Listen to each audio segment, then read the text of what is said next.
Hey, Carrie, welcome to the show. As way getting started, give us a little background on yourself.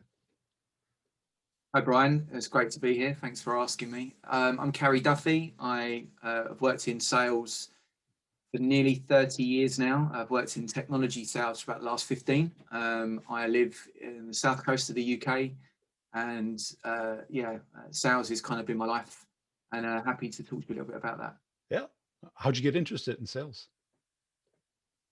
I think there's two routes into sales normally, isn't there? There's like potentially a graduate or a very intelligent person who realizes it's a good way to earn a good wage, or you have someone like me who left school at 17 and sales was the first job I got, and here I am all these years later. So I didn't really have an interest in anything when I got a job because I was 17. But I think it's kind of one of those things that as I've got older and as I've grown into what I do, it's I'm lucky enough to know that it's kind of just something that allows me to be pretty unique and authentic now. It's like talking to you is the same way I speak to a client.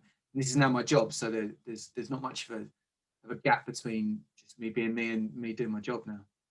And what was it like at first? Were you a natural sales guy or? Oh no, no. I mean, no, definitely not. Quite the opposite. Yeah. I mean, I would do anything. When I joined, it was when I started in sales, it was 1992. So there's a phone book. I was selling in print. There's a phone book. There's your phone. Go and pick up the phone and start making phone calls with a little bit of tact training, which was a very old kind of sales course that people used to get sent on. So I learned a bit of that, and then I would do whatever I could do to avoid picking the phone up.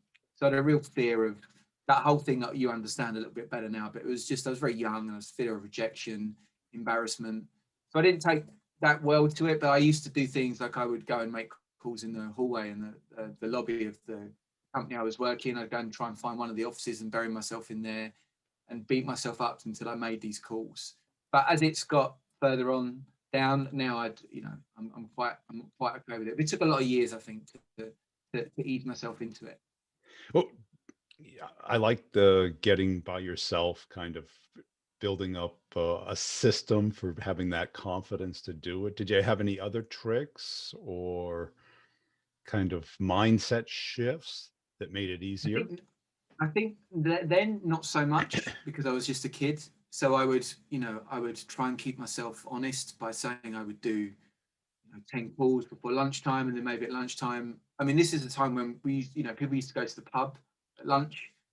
So maybe I would go to the pub with the guys if I'd made that amount of calls. But nowadays, I think there's a lot more at your disposal to be able to get the right mindset and the right discipline in order to make those calls. It's stuff like Atomic Habits, for instance, and where you have a jar of marbles and there's 20 marbles on there, and every time you make a call, you place it into the other one. Just little cues that kind of get you motivated, and again, it's taking the fear out of that rejection Yeah. that you get, right, and not tying your identity up with the outcome of the call. It's a lot easier then. Back then, I was complete, train wreck of trying to get it done, right? But it's got easier as I've got older. Well, that's it, because they always teach you what to say, but they don't teach you how to view it. How to have the 100%. It was 100% that, and it really was. If I was doing well, I was on top of the world, and I was just a great guy. And if I was doing terrible, then I was just the pits. I was the worst. The job. What am I doing? What am I doing in my life? And if anything, that's what I try and tell people that are starting in the career, of some of the younger guys who work at my organization, is like just not to invest your entire identity into what you're doing. This is simply something that it's your job, man. It's a role that you take. It's not your life, and don't try and confuse the two. Yeah. And how long did it take before you felt at home in sales? Um, 25 years? I yeah, 27 and a half. I think maturity it's got a lot to do with it. So I think in my 30s, I kind of got over the emotional angst of my 20s, and I think I became more comfortable with myself and understood my limitations. And once you do that, then it all becomes when you delete the mind games with yourself out of it, then you can just concentrate on doing your craft and the science and the art behind sales, and you don't have to worry about all the stuff that goes on and the noise in the background. So I think probably in my 30s, I'm 46. now. And I think in my mid-30s, I got really good. And now in the last 5 years, I think hit my 40s, I think I really kind of found, took a while, but I think I really found a place where I feel comfortable and happy with what I'm doing. I've always loved the job, but now now I have a real confidence, I think. And that's it, because like leaders don't understand that the grind only works when you have a little bit of success. Unless you get some little bit of success, it's really hard to just grind through it. Oh, indeed, right. And not everyone has the emotional resilience that it takes to work in this job for such a long time, right? That up at dawn, start again, you know, don't let the slings and arrows, etc., etc. That motivation between as soon as you do win, the next day you're at zero again. And I think that I'd share anything, even a little success in advance of a sale. If I was speaking to someone else, getting through to someone, that's a great win. Getting through to someone, having a conversation where you don't trip over all your words, that's another win. And it's, if you focus on the good habits and the methods, then the outcome will look after itself, right? But essentially, you're absolutely right. If you don't get something, 6 months in, you haven't made a sale, then you're thinking, what the hell? Maybe I'll go and work in marketing or something like that. Something that something that might not be so attritional to one's self-esteem, but you know.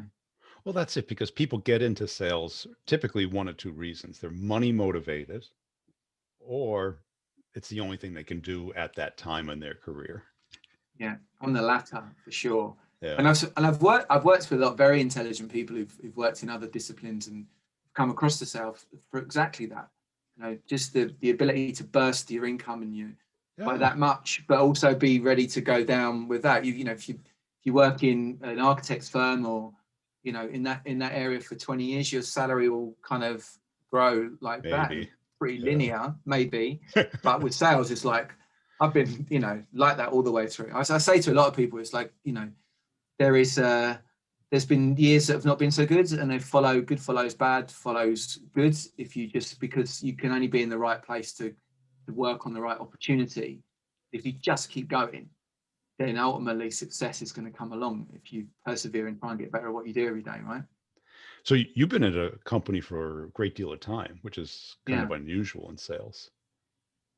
Yeah, it's interesting, and I've thought about that quite a lot recently about why. And I think the reason why there's obviously things that go outside of life, like bringing up two children and Yeah. moving out of London and having a longer commute, etc., etc. But I think the reason why I'm still where I am today is because I've not been doing the same thing. I'm a different salesperson than I was a year ago, let alone 5 years ago.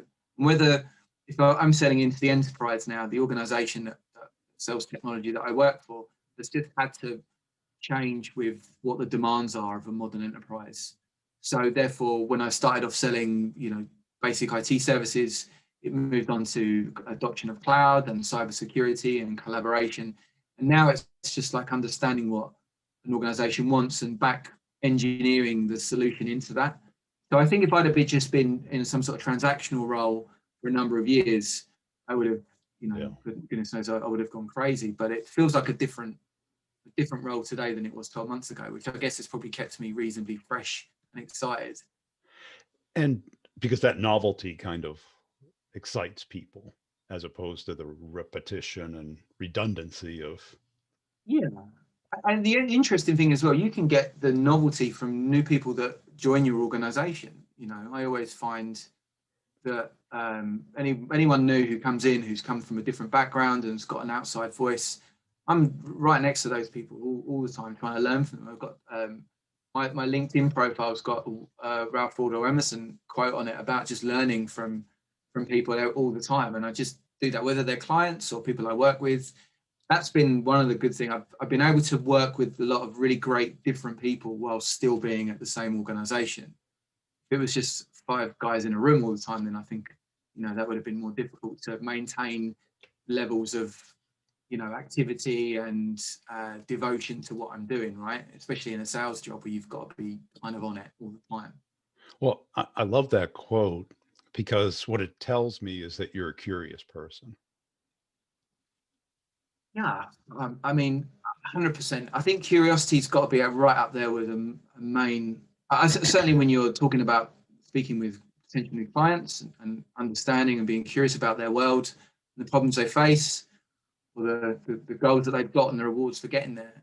I think curiosity is a big thing as well, because I think when I started in sales all that time ago, there wasn't much in the way of the proliferation of information that someone has in this day and age with people like yourselves and other people that I really enjoy. They're out, and if you really wanted to, you could soak up as much information as you possibly could, because you think you know what you're doing, and then you read Sales Hunter, you read Mark Hunter's book, and you're like, oh my god, that's another thing that sort of turns a light on in you. So curiosity, as sales as a science and a profession, is fantastic. I mean, it's so broad and so wide. It encompasses psychology and human interactions. It really is fascinating. Because curiosity is that first step towards empathy and understanding. If you're Yeah. not curious, you rely on your confirmation bias. As well as that, you're not really truly engaged Right. and present within that opportunity if you're not curious, because there is a tendency to have a certain set of discovery questions that you might apply to everyone. But I mean, I have a big bunch of discovery kind of work that I've done that's I kind of turn to when I speak to someone new, and no two are the same. I can pull out a number of different facets from that. What are they doing within their organization? What falls beneath their satisfaction levels? At least you understand that and break through the text and the written word and understand the person and have the curiosity to really understand that person's world. That is selling, isn't it? I mean, that's the essence of it. Well, that's it. And it works both on the client side and on the seller side. Because if you're not curious, you naturally think you know the answer. The answer is your product or service.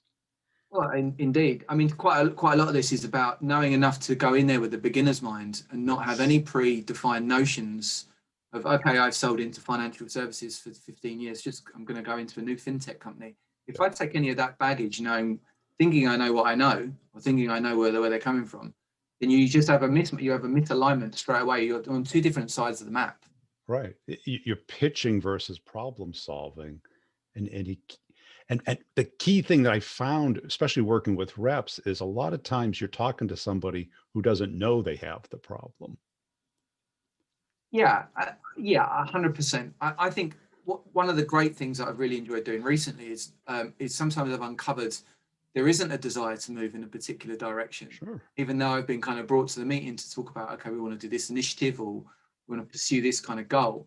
At the end of it, I said, oh, actually, I don't necessarily know that you're ready or you have the business case to be able to do that. So understanding the pain or the motivation is absolutely key.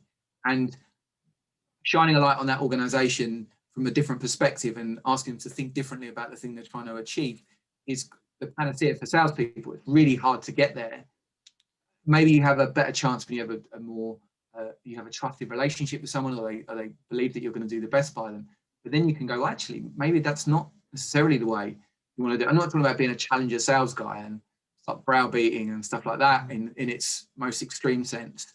I'm talking about just trying to subtly asking someone to look at their business in a slightly different way. Because if you think about it, I should have a lot more experience of what the market is doing, Right. rather than this person who enters a buying window once every 3 years. So yeah. And the doctor analogy's kind of been overdone in sales, but like anybody, at most they want an aspirin. They don't want an operation. yes, They may need an operation. yes. But Well, is it prescription without diagnosis is malpractice? Is another right. one that was one of my favorite ones. It's like, go in there. If we're going in with a team, don't go in with any predefined notions of what you're doing, what it is you think you're going to achieve. Just go there with an open mind and some very, very good discovery questions. Yes. And that's where you can open up, where something turns into pain that you could easily alleviate to some really great, profit-making engine for an organization. And you can just turn the tables on those kind of things. And that's what makes it interesting to do now. And I certainly wasn't doing that when I first started, that's for sure. Right, because that's a master level skill in selling. I think, yeah, I think so. I think you have to work a lot to you can't, you know, it's like having the foundations. You can't accelerate to that unless you're truly, you know, some sort of polymath who's amazing at loads of things and can just walk into it. It takes a lot of time to understand the subtleties, the intangibles, before you can get to that stage where you can be as bold to be so simple. If that makes sense. Yeah. And you're selling a service, is that true? Or Yeah, yeah. essentially. Yeah, because a service is very different than a product. Yes, the interesting thing is that when you have a range of services, if you're selling complex technology solutions to a complex organization, it's more about understanding, and as I said earlier, back engineering a solution into the outcomes that's Yes. desired. The way I look at it is just the afters. What are the afters? So what I'm going to think about. So this organization's worked with me for 6 months. Then it's decided to work with me, and it's done another 6 months of deployment. What is the business going to look like then? And understanding what that looks like is the bit that I start off my engagement with. Is like, this is what you're looking at. Forget about the price. The price is just change. It's the cost of change. Where do you want your business to go to? Because ultimately, that if you're really serious about getting there, then the price should be almost irrelevant, right? It makes the whole sales process work a lot better. You don't have to wait for a price at the end and drop it in midway through, three quarters through. You're building the value from the start, which I think is what really makes a difference now. I think it certainly adds to your potential to be successful, I think. And I think a lot of reps should maybe even start that because I'm sure you don't get much inbound. No. No. And the trap that most reps in the services space fall into is staff augmentation. Oh, Yeah. you need a JavaScript guy, you need an AWS guy, you need this guy. We got a good guy. He's this much per hour. You compete against 50 other people. Yes. Here's the resume. It's like, no, Yeah, that's that's again, that goes back to transactional, really. yes. It's the discovery. For me, what I've learned probably in the last 18 months is discovery is what sets you on the path to success or failure. Because number one, you know, I've qualified out more and happier than I've ever been. No, you know, qualifying out's only the second best feeling to winning a sale, right? Because you know you've got that time back. There's nothing worse than being 2 months in to a 3 month process and you suddenly kind of feel like you're bleeding. You're checking where, right? So if with a great discovery process before you start, I think that's amazing, and I think it obviously opens up the pathways and the channels to a faster, clearer, and hopefully less attritional kind of engagement. It saves the client time and money, and it saves you your time and money as well, right? And do you have a specific process that you go through? Like, do In you, terms of in discovery or yeah, and like, because I look at things, it's like I try and gauge where somebody is, you know, yeah, I certainly think where they are in whether they're approaching, whether they're in a buying window, whether they're in a. So this is a really interesting point that opens up a lot of interesting conversations. How do you get someone to engage with you? Let's just assume that we've got over that whole challenge of trying to be heard in the noisiest, most frantic marketplace. You know, post COVID, where outreach has gone up, and you know the response rates to emails are like 0.1%, whatever it might be. When you've got into a process and someone's starting to speak with you, I think I've read a lot and I've listened a lot to your, you know, to your content and others as well. Whenever I hear a really great question, I log it. It goes down in this document that sits in my OneDrive, and I just collate pages and pages of potential questions. And I read I don't know, a More Beautiful Questions, a great book. I read that a couple of years ago. I'd really recommend that. And I think it's just a case of sitting down and working out what type of person, what the persona that I'm going to be speaking with, and if it's a C-level technology person, obviously they're thinking about the future and the gains of technology, etc. So if I'm speaking to someone who's more beneath the power line, it might be the pain that they're trying to alleviate, or they're going to get grief from their internal users, etc., etc. So absolutely where they are on the map is key to me. And as soon as I understand that, then I know which way to take it. And the great thing is it's never the same twice.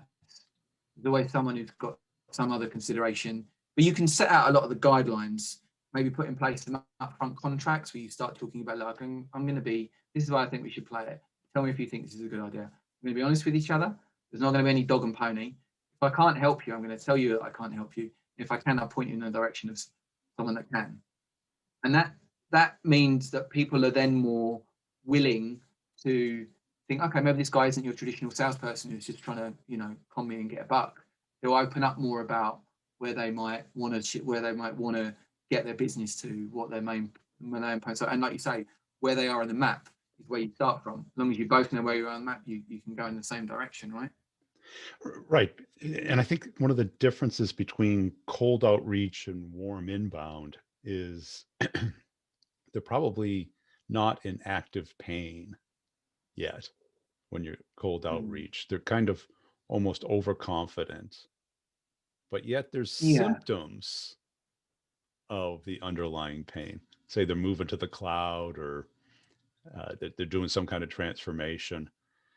And Yeah, I think you're right. I mean, inbound is funny because quite often it's too late for you to shape any kind of vision for idea them. of where the customer's going. Yeah. Give me, give me someone who's about to enter a buying window in 6 months and has just registered an interest in my company, not necessarily an interest in a product or service. That beats for me anyone who says I'm going to the cloud because sure as you can guarantee they've already been using the internet to understand where the strategy is. They already have an idea of what they want to do. I want to help them to shape potentially the strategy to move where they want their business to move to. So when someone says hot lead, that's great, but I think probably the potential of closing or the success rate from when you get someone who's about to approach that buying window and you may have just been able to I guess engage in anecdotal conversation. That for me is where it also your rates of close go up, your potential for winning, your odds are so much better. When you get into the later stages, you are literally it almost becomes transactional. You're commoditized. You're just like, well, we know we need to get to who's the cheapest and can give us the best contract, and that's I don't really like those odds, right? Right. And I think in the service space, it's different because they're trying to say, like, who are you and what do you do and how's it work and what's it cost? And that doesn't matter because then you're a commodity. I think you need to be in that transformational space of tell me what you're doing, what you're trying to achieve, what's working, what's not working. The other thing as well is though that I find that with people's time being so valuable now, you almost need to come to the party with some value first. It's kind of like a checking account, right? Yes. So I have to offer the first thing I generally do in terms of cold outreach is because I've done a lot of big technology projects. We learn a lot, right? You learn what's worked for a particular client in a particular industry, deploying a particular type of technology. So I'll go by the way of, this is anti-Anarino kind of idea, which is like the executive briefing, which is like, how about here's some value. Okay, so I'm going to deposit some value for you first to make it worth your while to spend some more time with me. So rather than go on and ask the prospects, what are your pains? What are your, what, because thanks, I'm washing my hair. They're not really interested. They could walk down the street and speak to 15 people who could want to ask that question. But what I think is great too, if you can bring some insight to that industry or the technology, which is in the general scope of conversation, and say there's an offer of some value up front. After that, it may prove that you've got some credibility of some knowledge and insight that you can bring to the table. Absolutely. Which ultimately is that's what we are now, salespeople, right? It's if not, we're going to be transactional and commoditized. We have to add value from our situational knowledge, our idea of what's going on in that client's industry more than they might do outside of their four walls. Does that make sense? It does. And I think how you do that, much like the upfront contract, because those things can be robotic if not done well. Mm-hmm. And sales is a performance. It's not reading a script. It's not knowing the words. It's how do you position it so that they see it as value versus a slide. Oh, and it's so subtle. You walk the line all the time.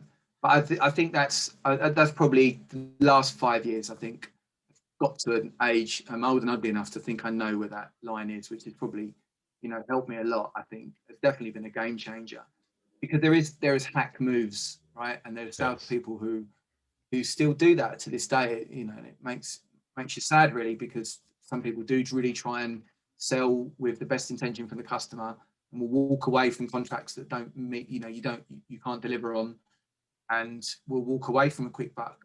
And there's people that don't. And I think that being able to walk that line and be genuine, you can't fake being genuine, you know. Even the people that think that, you just can't. It's as simple as that.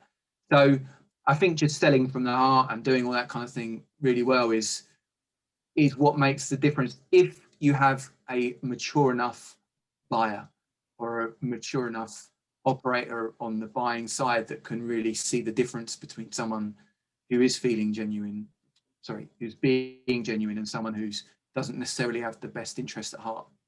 And I think that that curiosity mindset puts you on that first great step, because I think everyone likes to talk about their business, their role, their career, and how to get better at it and how it compares to how other people are doing it. And curiosity is kind of like the opposite of a push. It's a pull. Yeah, and it's interesting. Human interaction is the most interesting thing that we can do, right? I mean, it is really like speaking to someone new. I spoke to a new potential client, and it might take 8 months. But I had my first call with them yesterday, and we struck a chord with each other, and it was brilliant. It's great. I mean, I'm so far away from that being a potential pipeline opportunity or even a potential closed opportunity, but it was great because I was interested in what he was doing, and I think he got the impression I was very interested in what the outcomes were, and he approached it in a way that was, you know, very mature on his side. Look, for as many sales courses as people in our industry can go on, the procurement have got a lot better as well. You know, procurement people go on just as many courses we do, and sometimes they're the unscrupulous ones, right? Because the buyers don't need to tell you the truth, and they Yeah, can get because away with they're it. doing it for pure fun.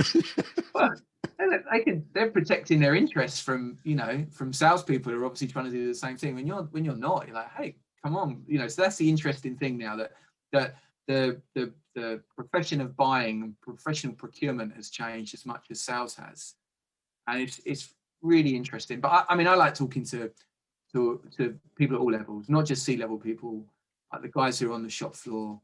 You know, just talking to everyone and finding out what they're about. It's great, right? You just want to fan out and have more conversations. If that's what I'd like a pipeline of conversations, not a pipeline of opportunities. Well, that's it, because the old school day was you stop by the factory or the company and you got a Yeah, tour, because yeah, people loved showing the factory off. yeah, And you play detective. What's that machine do? yeah, Wow. How much does it produce per day? And, you know, how big is that new? And they just start I talking used and to. And no, go on, Brian. Sorry. yeah. And also the curiosity mindset as a rep keeps you wondering, how can I become better? Yeah, yeah, and the interesting thing is, the more curious you are, the more the kind of the landscape opens up for you. You Yes. know, the more you want to learn. When you're ready to learn, obviously, you know, the teacher will arrive Yes. in whatever way it is. But yeah, just that you can get so much better at sales. I don't even think I'm not even halfway there.